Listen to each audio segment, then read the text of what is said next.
Halo teman-teman, ketemu lagi bersama saya Fatnan Fatham Mubina di kelas pengenalan content creator. Nah, kali ini kita akan belajar topik how to edit and translate the brief nih teman-teman. Langsung aja kita bahas kira-kira apa aja sih yang akan kita pelajarin kali ini. Yang pertama adalah menemukan konteks teman-teman. Jadi kita akan belajar bagaimana caranya menemukan konteks. Kemudian menemukan ide. Kemudian kita juga akan belajar mengenai cara mengeksekusi ide, menyampaikan ide. Lalu kita akan masuk ke translate the brief nih, yaitu bagaimana cara kita memahami gitu ya pengertian brief dan juga memahami brief itu sendiri. Nah, langsung aja kita bahas yang pertama, yaitu menemukan konteks. Apa sih menemukan konteks itu? Jadi dalam nanti kita mencari ide teman-teman, kita harus tahu dulu nih konteks apa sih yang akan kita buat gitu. Nah, bagaimana caranya? Caranya adalah dengan cara menentukan objektif.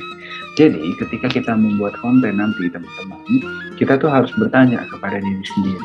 Apa sih yang mau kita sampaikan? Apakah edukasi, apakah berupa hiburan, atau berupa inspirasi?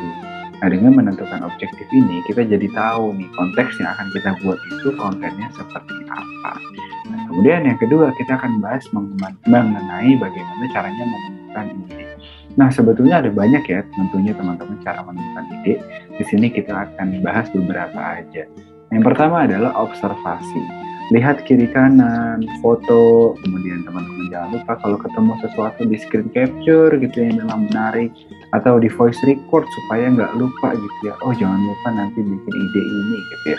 Karena kejadian-kejadian yang di samping teman-teman, di sekitar teman-teman itu mungkin relevan nih untuk karakter atau tipe kontennya teman-teman. Jadi jangan lupa untuk didokumentasikan, dicatat. Misalnya teman-teman lagi jalan-jalan nih, ketemu tempat bagus, difoto aja dulu gitu ya. Siapa tahu nanti bisa jadi konten. Atau ketemu dengan konten-konten orang lain yang bagus gitu ya, di screen capture atau di foto juga. Siapa tahu itu bisa menjadi landasan idenya teman-teman. Seperti itu.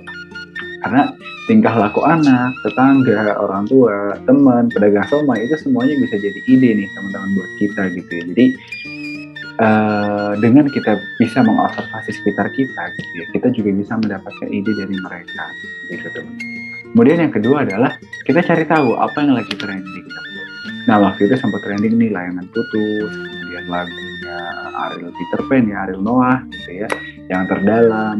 Kemudian waktu itu kita juga sempat dapet tren ya, yaitu mengenai NFT dari Ghazali gitu ya. Jadi dengan mengikuti apa yang sedang trending, kita juga bisa mencari ide teman-teman. Siapa tahu tren tersebut masuk nih dengan konten yang akan kita buat atau dengan tipe kita atau karakter kita gitu. Kemudian bagaimana nih cara mengeksekusi idenya setelah kita menemukan ide? Nah, teman-teman bisa mengeksekusi ide itu dalam bentuk foto gitu ya, atau pakai stok foto gitu. Jadi teman-teman tuh nggak harus pakai foto original, tapi pakai stok foto itu juga bisa nih untuk bikin konten-kontennya teman-teman. Oke. Kemudian teman-teman juga bisa membuat dalam bentuk ilustrasi gitu atau vektor gitu.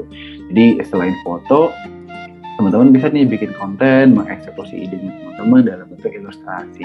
Misalnya teman-teman suka gambar, misalnya teman-teman suka mengilustrasikan sesuatu gitu. Kemudian yang ketiga adalah video gitu ya. Tentu dalam bentuk video ini juga menjadi konten yang menarik gitu ya teman-teman gitu ya. Jadi dalam mengeksekusi ide, teman-teman bisa convert idenya itu dalam bentuk video gitu. Baik itu untuk video YouTube misalnya atau video Instagram. Sekarang juga udah ada Reels, ada TikTok gitu. Itu bisa banget seperti itu teman-teman. Nah, gimana caranya supaya ide yang mau kita buat itu bisa sampai nih ke audiens kita gitu ya.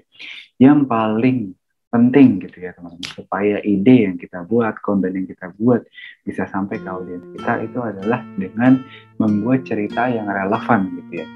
Walaupun nggak berupa gambar nih teman-teman, tapi selama isinya relevan gitu ya, pasti pemirsa tuh atau audiens atau penonton tuh bakalan stay sama kontennya teman-teman gitu ya. Jadi idenya teman-teman itu akan nyampe. Message atau konteks yang tadi kita sebutin ya di awal, konteks yang mau teman-teman sampaikan itu akan bisa ditangkap dengan baik oleh audiens.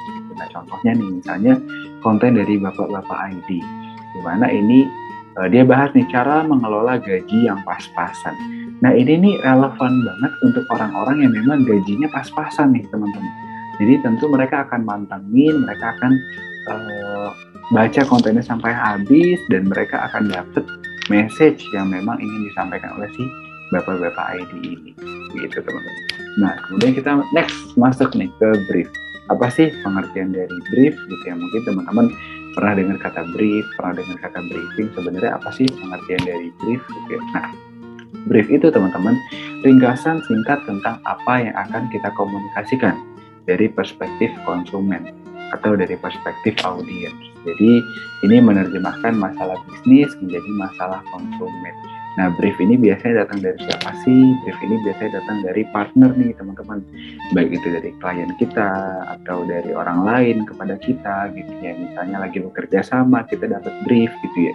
Nah, kita harus bisa nih memahami briefnya gitu ya. Briefnya itu apa sih? Brief itu ya intinya ringkasan gitu ya teman-teman. Apa yang harus disampaikan ke konsumen kita gitu. Jadi misalnya teman-teman dapat brief nih dari partnernya teman-teman atau dari suatu brand gitu ya, kerjasama sama teman-teman.